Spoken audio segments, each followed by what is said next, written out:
Série A do Campeonato Brasileiro, quarta rodada de goleadas, grandes jogos, resultados surpreendentes e vamos falar disso agora. Antes disso, já dá o like, se inscreve aqui no nosso canal para não perder nenhum dos nossos conteúdos, tanto o canal de lives quanto o canal de cortes também, que a gente está sempre postando sobre o nosso futebol.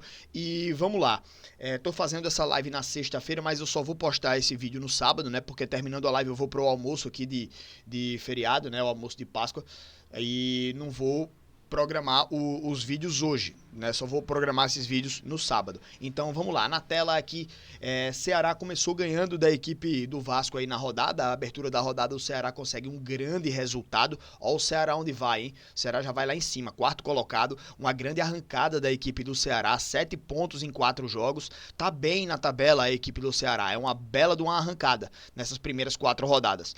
E jogou contra um time do Vasco que é completamente desorganizado, é um time que não ofereceu muita resistência para a equipe do Ceará. O Ceará que se tivesse um pouco mais, eu acho que de força ofensiva, teria feito mais gols na frágil defesa do Vasco, certo? Assim, o Ceará tem o Pedro Raul, que é um grande goleador, fez os 2 gols desse jogo aí, mas que se a bola chegar nele com um pouquinho mais de frequência, o time do Ceará consegue fazer aí mais gols, né, velho? O Pedro Raul, um grande goleador, e que se a bola chegar mais nele, ele acho que consegue fazer mais gols. Mas fez um grande jogo aí, no finalzinho tomou um gol do Verratti, que, assim, é um grande centroavante também, e se deixar ele livre dentro da área, ele vai cravar. E ele fez o gol ali, né? Em um lance ali de desatenção da defesa do Ceará. Ele saiu livre e acabou fazendo o gol, né? Assim, poderia ter se complicado o time do Ceará, tomando aquele gol no finalzinho, porque reativou a equipe do Vasco, os caras criaram mais confiança para ir para cima e tal, mas que foi um lance ali de desatenção, então acho que isso mostrou muito mais a consistência defensiva da equipe do Ceará ao longo do jogo inteiro, para anular totalmente o ataque do Vasco, do que uma grande falha da defesa ali, sabe? Então, claro que precisa desse alerta, não pode deixar o Verratti sozinho ali dentro da área para cabecear aquela bola, mas acho que o time do Ceará fez uma grande partida, né? Ofensivamente e defensivamente também. Mas conquista o resultado aqui, que é o mais importante. Botafogo empatou 2-2 contra a equipe do São Paulo. O Botafogo vem patinando aí no Campeonato Brasileiro, né? E o São Paulo também não consegue engatar. O São Paulo vem com 4 empates consecutivos, né? 0 vitórias, 0 derrotas. O São Paulo só empata nesse campeonato. 2-2 com o Botafogo. Resultado surpreendente, Mirassol 4, Grêmio 1. Crise no Grêmio, será? O Mirassol, ele demitiu o treinador do Grêmio agora, né? Foi o Roger Machado? Era o Roger Machado? Agora não tô lembrado. O Roger Machado é do Internacional, pô, tô completamente perdido, velho. Mas assim, não, foi outro, perdão. É outro nome, é um cara que é até de fora do Grêmio, né? Mas enfim, ele foi demitido, né? Então, crise instalada no Grêmio. Quero que a crise continue, porque o Grêmio joga na Copa do Brasil contra o CSA, né? Então, que continue, que aumente essa crise e o Grêmio venha jogar aqui em Maceió lascado, né? Mas, enfim, brincadeiras à parte, um resultado surpreendente. A equipe do Mirassol passando trator em cima da equipe do Grêmio. Não faz um início de campeonato ruim, não, o time do Mirassol. 5 pontos aí em 4 jogos, pelo menos se mantém a mais de 50% de aproveitamento o time, o que é importante aí também, né, para o time se manter. Mais 50% de aproveitamento no campeonato de pontos corridos, você fica acima do meio da tabela, né? Então, assim, o time do Mirassol, eu imaginei que seria o patinho feio dessa Série A, mas não vem fazendo um campeonato horrível, não.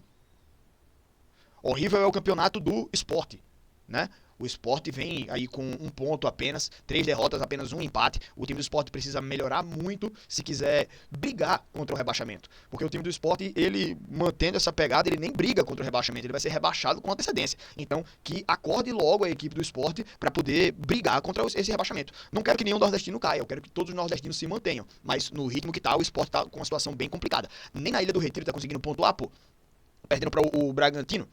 Aliás, o Bragantino, que era um time que eu achava que ele iria fazer uma temporada bem ruim, né, no Brasileiro, pelo que foi o ano passado, mas o time tá no início do campeonato bom, 7 pontos aí nessas 4 primeiras rodadas, certo? Então, assim, eu imaginei que o time iria ter muito mais complicações, porque fez um campeonato ruim no ano passado, quase cai. No Paulista também não fez um campeonato de muito brilho, mas no Brasileiro tá conseguindo fazer seus pontos aí.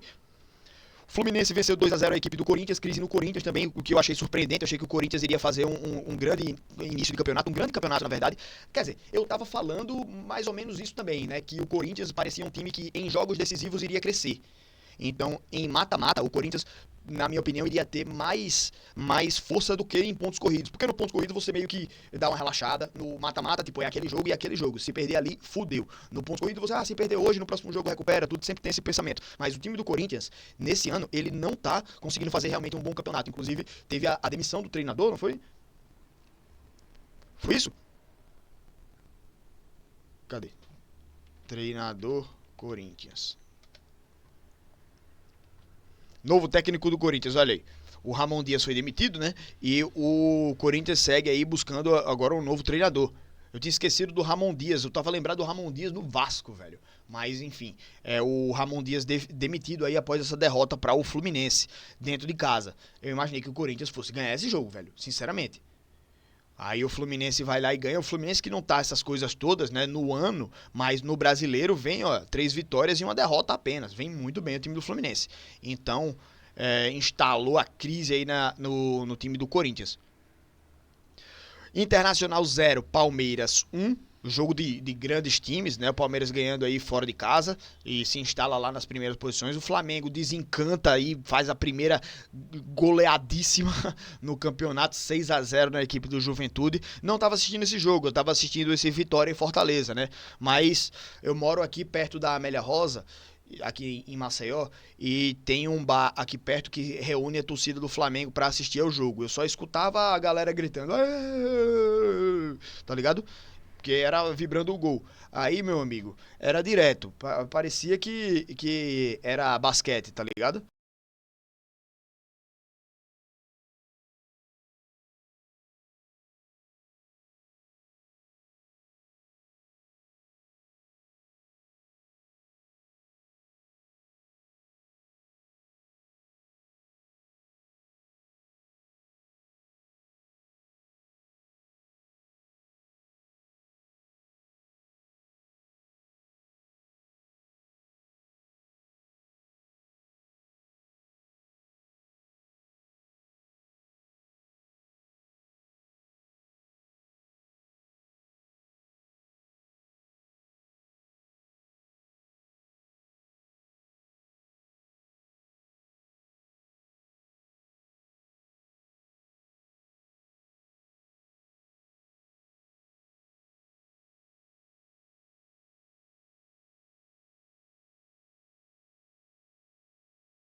Era direto a galera gritando gol. Aí eu, porra, bicho, aí é foda. Quando eu via gol do Flamengo, gol do Flamengo, gol do Flamengo, gol do Flamengo, gol do Flamengo. E teve um ponto importante também nesse jogo do Flamengo, que foi o retorno efetivamente do Pedro. Né? O Pedro fazendo gols, se não me engano, fez os 2 últimos gols, né? Do Flamengo. Então, o retorno de um grande centroavante aí, né? Que pode ser, inclusive, um cara importante para a seleção brasileira, sabe? Então, importante aí também esse retorno do Pedro, e o Flamengo também com essa goleada se instala lá nas primeiras colocações. O Santos vencendo a equipe do Atlético Mineiro, 2-0 aqui, surpreendente também esse resultado. O Santos que teve o Neymar lesionado, não foi? Ou foi no jogo contra o Fluminense? Eu tô enganado, né? Não tô lembrado agora, mas perde o Neymar aí a equipe do Santos. E o Neymar que a gente tinha esperança de que no Santos fosse engatar, fosse recuperar a melhor forma física, acaba que ele não tá conseguindo fazer isso, né? Já são 2 lesões e ele não consegue essa sequência aí na equipe do Santos. Mas o Santos consegue pelo menos esse grande resultado. Vitória 2, Fortaleza 1. Aí a gente tem o time do Vitória conseguindo aí a sua primeira vitória no campeonato contra um Fortaleza que vem numa situação bem complicada, né? O time do Fortaleza, apesar de estar uma posição à frente da equipe do Vitória, algumas posições na verdade, né? Um ponto a mais que o Vitória, algumas posições à frente, o time do Fortaleza na temporada não faz uma grande temporada. Não faz um grande 2025. Eu imaginei que o Vitória fosse vencer esse jogo, porque no embate entre eles na Copa do Nordeste, o Vitória já tinha vencido. Eu falei isso no pré-jogo, né? Falei isso na live de terça. O Vitória, apesar de estar lá embaixo, jogaria em casa contra um adversário que ele já tinha vencido na casa do adversário. Então, assim, no Castelão já tinha dado vitória, sabe? E aí agora na casa do Vitória eles conseguiram também vencer esse jogo. Não foi um jogo muito movimentado, não foi um jogo de muitos de muitas chances de gol, não de muita vantagem, por exemplo, do Vitória que ganhou o jogo, mas que foi um jogo em que o Fortaleza demorou a reagir. O Fortaleza demorou a entrar na partida. Entrou na partida quando o Vitória já estava ganhando, sabe? E aí, velho, é complicado quando você precisa correr atrás. O Fortaleza precisa acordar na temporada. Geralmente esse é o momento, esse é o ponto de inflexão do time do Fortaleza. É quando ele começa a evoluir na temporada, né, durante o Campeonato Brasileiro. Mas que até agora o Fortaleza ainda não deu essa resposta ao torcedor. E o Vitória consegue um grande resultado aí, né, para se reativar realmente dentro da Série A do Brasileirão. E por último, a gente teve aqui o Cruzeiro 3, Bahia 0. O Bahia que entrou no jogo para não perder. O Bahia entrou no jogo para se defender, né? E o Cruzeiro atacou. O Cruzeiro imprensou a equipe do Bahia. Essa foi a realidade. O Bahia ficou lá imprensado, jogado nas grades, né? Como falam no boxe, estava nas cordas o time do Bahia e o Cruzeiro em cima. O Bahia no primeiro tempo não se entendeu, o Bahia não se achou no primeiro tempo e o Cruzeiro botou o Bahia nas cordas, né? O Cruzeiro foi um time que tentou a todo tempo vencer a equipe do Bahia e no primeiro tempo conseguiu abrir o placar. O Bahia estava sem se entender, estava satisfeito com o 0-0 e esperando chegar no intervalo com o 0-0. Quando sai o primeiro gol da equipe do Cruzeiro, aí o time do Bahia endoidou. No segundo tempo foi tentar jogar, saiu um pouco mais pro jogo e deu brecha pro Cruzeiro. O Cruzeiro foi lá e fez mais 2, né? Então foi um atropelo da equipe do Cruzeiro em cima do Bahia. O Bahia não entrou em campo aí contra a equipe do Cruzeiro, né? Então acaba perdendo essa partida. Eu imaginava que o Bahia fosse jogar muito mais bola nesse jogo do que jogou realmente. Eu achei que o Bahia fosse para lá, inclusive para o Mineirão, para ganhar o jogo. Mas acabou sendo espancado o time do Bahia. Bom, bola para frente, tentar melhorar.